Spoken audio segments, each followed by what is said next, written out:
The topic what we are going to study now is direct sequence spread spectrum systems.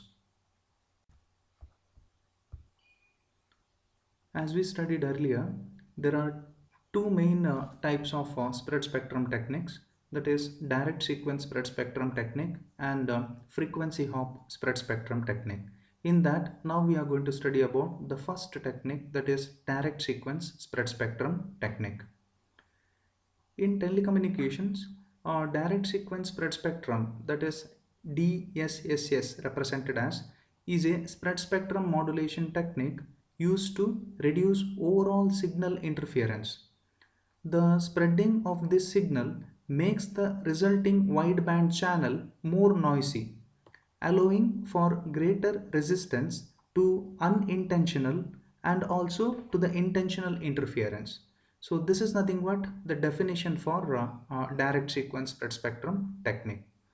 Let us consider the transmission of binary information sequence by means of binary PSK. That means the symbol 0 is transmitted with the particular phase, and symbol 1 is transmitted with phase 180-degree phase shift with respect to the first one. The information rate is r bits per second, that is the binary information rate, and the bit interval is TB, that is equal to 1 by r second. The available channel bandwidth is BC Hertz, where BC is very high compared to R. That means the channel bandwidth is very high compared to the information rate.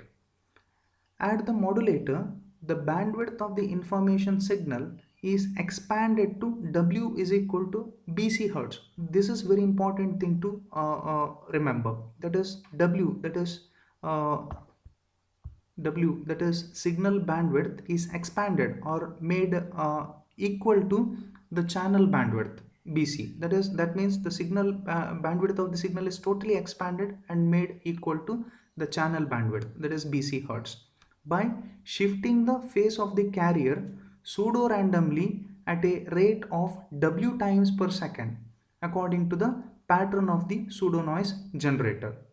This is the basic technique that is used in direct sequence spread spectrum system. Very important to remember. The basic method for accomplishing or to achieve the spreading is shown in the figure. Mainly here the transmitter part of the direct sequence spread spectrum system is shown. Here the user data or the information signal is multiplied with the chipping sequence or the PN sequence represented as C of t. That is nothing but V of t into C of t. The output of the multiplier is the resulting spread spectrum signal represented as Y of t, that is equal to V of t into C of t, which is having a bandwidth much higher than the user data or the information signal. Then this spread signal, that is Y of t, modulates a very high frequency carrier, that is represented here as radio carrier, in the next stage. Mainly here for this particular modulation technique, a PSK system, phase shift keying system is used. That means if the transmitted symbol is 0, the phase of the carrier will not be changed, and if the transmitted symbol or the symbol what we get here, if it is 1, the phase of the carrier will be shifted with the 180-degree phase, and that particular modulated signal will be transmitted through the channel. Now let us study in detail about this particular concept. The information bearing baseband signal is denoted as V of t, that is nothing but the message signal, and it is expressed as V of t, that is equal to summation n is equal to minus infinity to infinity an into gt of t minus ntb, where an, that is equal to plus or minus 1, and n lies in between minus infinity to infinity, and gt of t is a rectangular pulse of duration tb. Next, this signal is multiplied by the signal from the pseudo noise sequence generator, that is PN sequence signal, which may be expressed as C of t, that is equal to summation n is equal to minus infinity to infinity Cn into P of t minus ntc, where Cn represents the binary pseudo noise code sequence of plus or minus ones, and P of t is a rectangular pulse of duration Tc, as shown in the figure.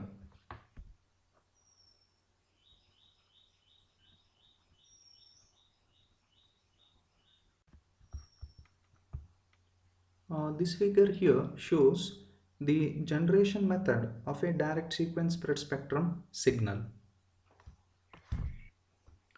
Here the figure A represents C of t, that is a pseudo noise sequence with a bit period of Tc, and the second figure, that is figure B, shows the data signal or the information signal represented as V of t with a bit period of Tb. The third figure or figure C is nothing but the product signal or spreaded signal is the resultant of the multiplication between pseudo noise sequence C of t and the data signal V of t. Here, one important thing we need to observe is the spectrum of the resultant signal, that is the product signal, is very high compared to the bandwidth of the data signal or the message signal. That is, the bandwidth of the product signal is very high compared to the bandwidth of the data signal. That is what we can observe here in the figure. The figure here shows the convolution of spectra of the data or the message signal with the pseudo noise code signal. The multiplication operation shown in the previous figure serves to spread the bandwidth of the information bearing signal, that is whose bandwidth is R Hertz approximately, into the wider bandwidth occupied by pseudo noise generated signal, that is C of t, whose bandwidth is 1 by Tc approximately.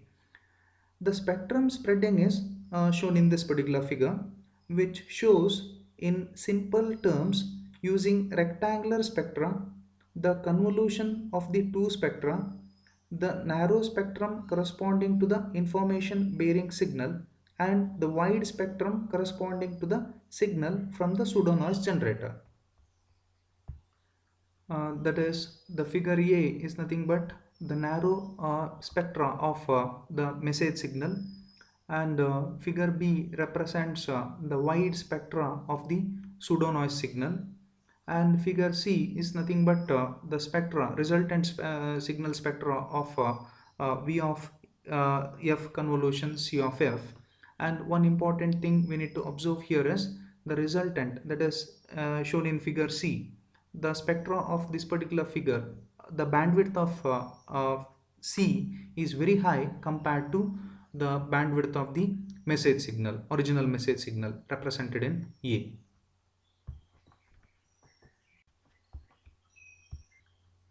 The product signal V of t into C of t is used to amplitude modulate the carrier AC cos 2 pi fc t in the next stage, as shown in the transmitter diagram, and thus to generate the DSB-SC signal, that is double sideband suppressed carrier signal, as shown here, that is U of t, that is equal to AC into V of t into C of t cos 2 pi fct. Since V of t into C of t, that is equal to plus or minus 1 for any t, it follows that the carrier modulated transmitted signal may also be expressed as U of t, that is equal to AC cos 2 pi fct plus theta of t, where theta of t is equal to 0 when V of t into C of t, that is equal to 1, and theta of t is equal to pi when V of t into C of t is equal to minus 1. So we need to observe here, this is the phenomenon used in phase shift keying or PSK technique. Therefore, the transmitted signal is binary PSK signal.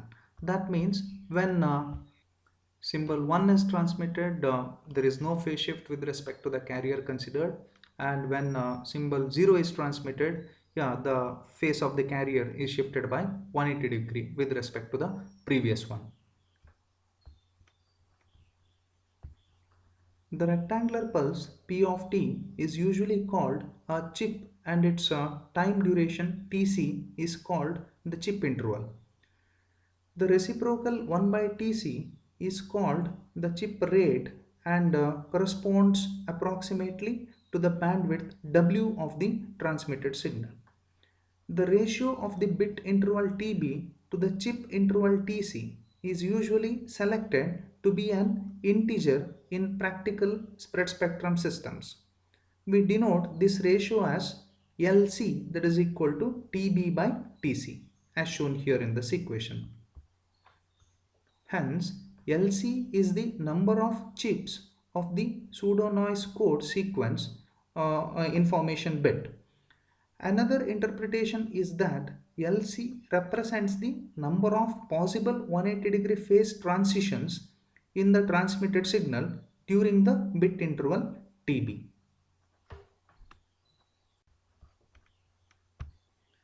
The next topic is demodulation of direct sequence spread spectrum signal. And the figure here shows the demodulator of the direct sequence spread spectrum system. Here the received signal represented as R of t, that is nothing but the transmitted signal plus noise, is multiplied with the output of pseudo noise signal generator represented as C of t.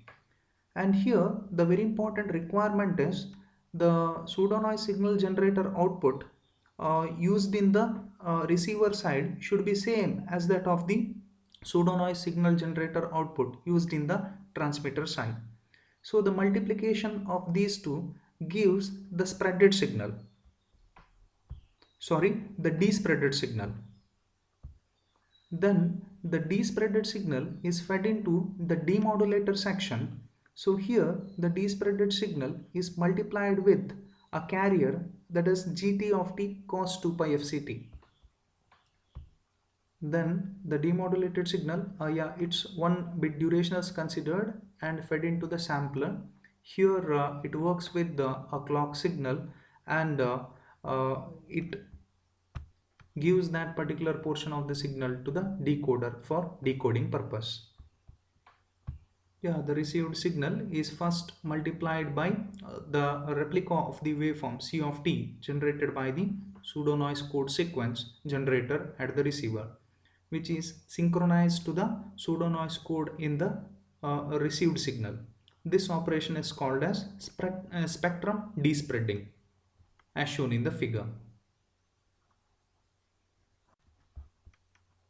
Since the effect of multiplication by C of t at the receiver is to undo the spreading operation at the transmitter, so we have here the transmitted signal is nothing but AC V of t into C of t cos 2 pi fct.